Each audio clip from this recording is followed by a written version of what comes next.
What questions should you ask when you're interviewing realtors to sell your home?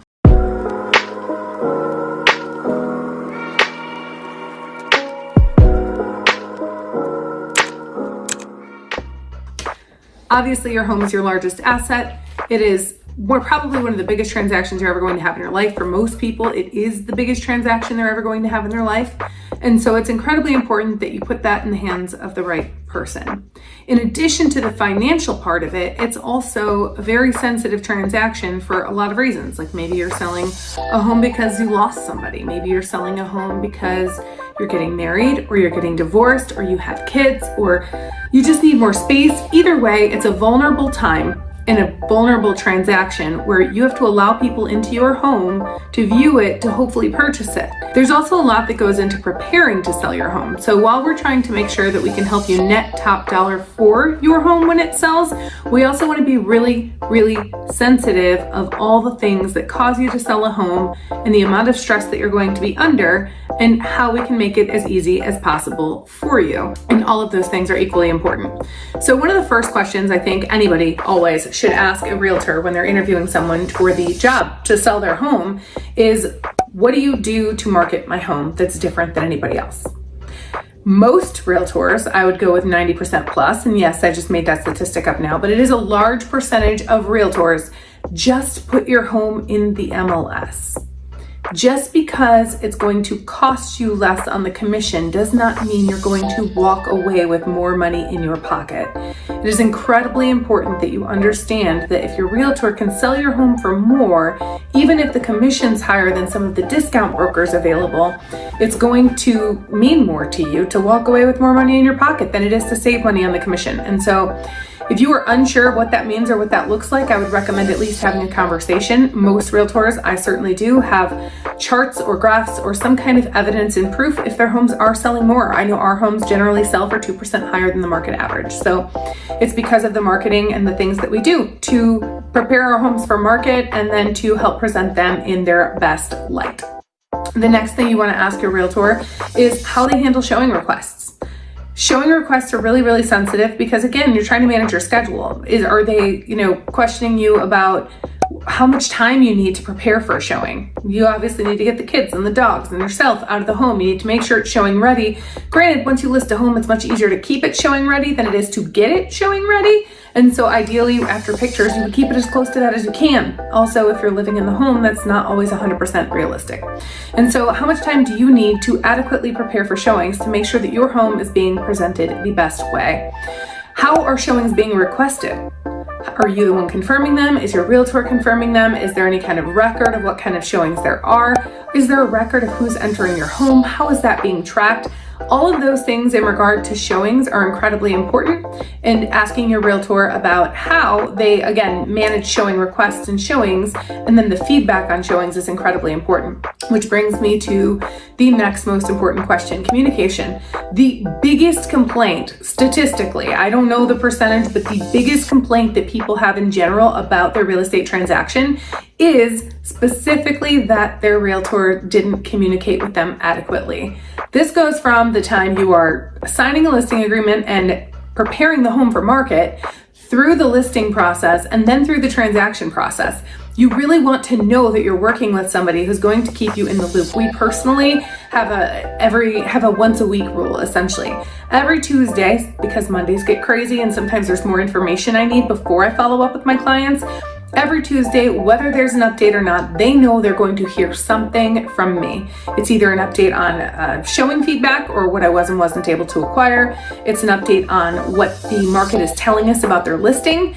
It's an update about the transaction and how it's going or what to expect next. We try to communicate with our clients in a past, present, future format, meaning like this is what's already happened, here's where we're at now, here's what you can expect next. This really helps them feel in control and prepared for their entire transaction.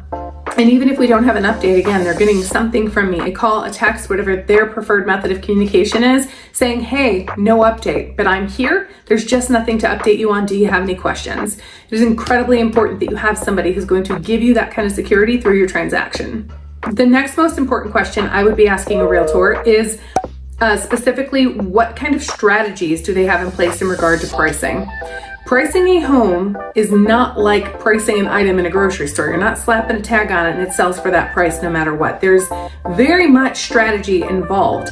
Homes aren't going to sell at a fixed range, or excuse me, a fixed value. They're going to sell within a range of values. And inside that range of values is where you have your strategy, and it depends on the inventory in your current market. It depends on the competition in your market. It depends on the comps in your market. It depends on the traffic and the absorption rate in your market. All of those things play a role in the kind of pricing strategy you should use. Most importantly, your realtor should educate you on what your pricing strategy options are. At the end of the day, and I just had this conversation with a client today, who, by the way, I love working with. They're some of my favorite clients ever, to be honest. But I mean, I love all my clients, so that's kind of a difficult one. But currently here and now, we're just having a ton of fun. It always goes better when we're a partnership. I can't do as well as I can do with them without them. So like their buy-in, their support, and they're really leaning into what I'm asking for is so incredibly important. We had a strategy in place to sell the home as is. I didn't know that they didn't know what that meant.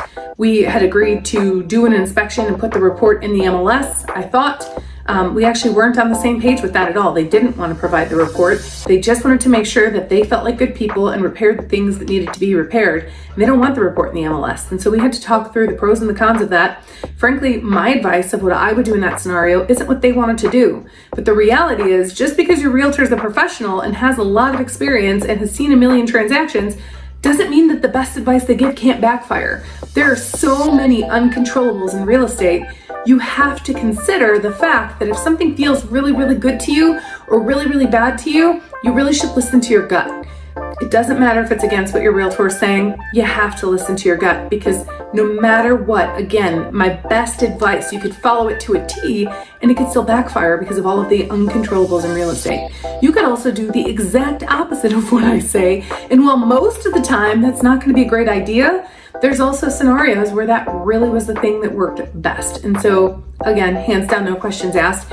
Understand your pros and cons, understand why your realtor is recommending what they're recommending, and understand like they should have a plan. You don't want somebody who's just doing things. You want a plan and a strategy and all of those things in place. And then at the end of the day, you still want to make sure to listen to your gut, because sometimes your gut is going to be the most important thing. And that is the way you don't have regrets, is by doing what felt right to you in that moment. If you are going to go against your realtor's advice, I would highly recommend having a plan in place for course correction. Like, hey, if we do this and this doesn't work, like what is the plan to fix that? Incredibly important. Do they have a strategy in place for when your home hits the market and why? I know I have a specific day I like my listings to hit the market. It is part of my marketing plan. It is done that way for a specific reason. I don't want to share all my secrets on here completely, so I'm going to keep that for myself. If you've sold a home with me, you 100% know what it is.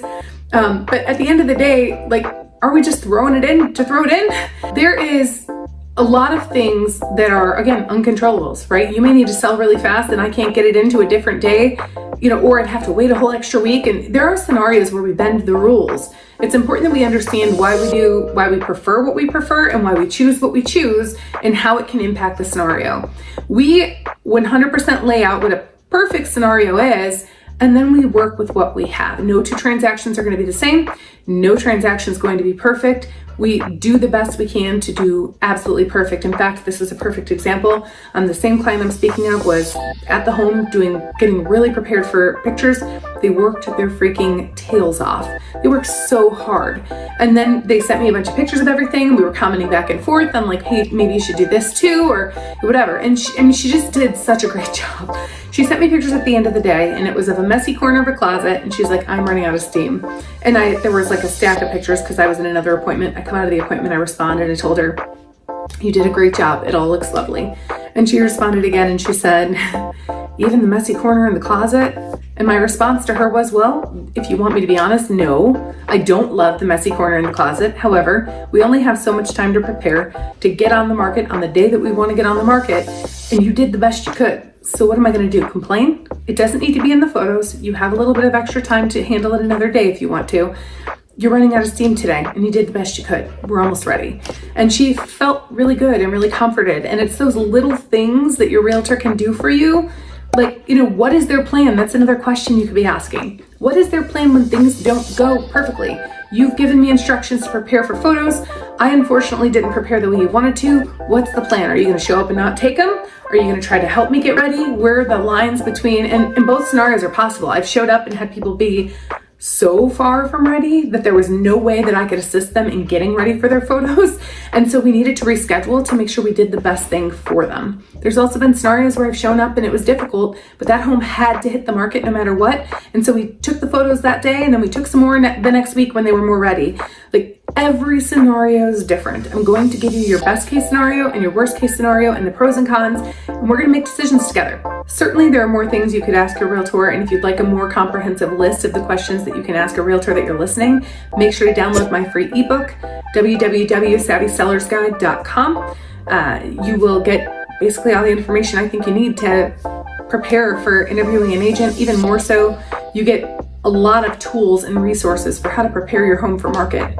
Or, best case scenario, go ahead and contact me. I'd love to bring all the value of the book to your kitchen table and discuss what your options are for when you're ready to sell your home.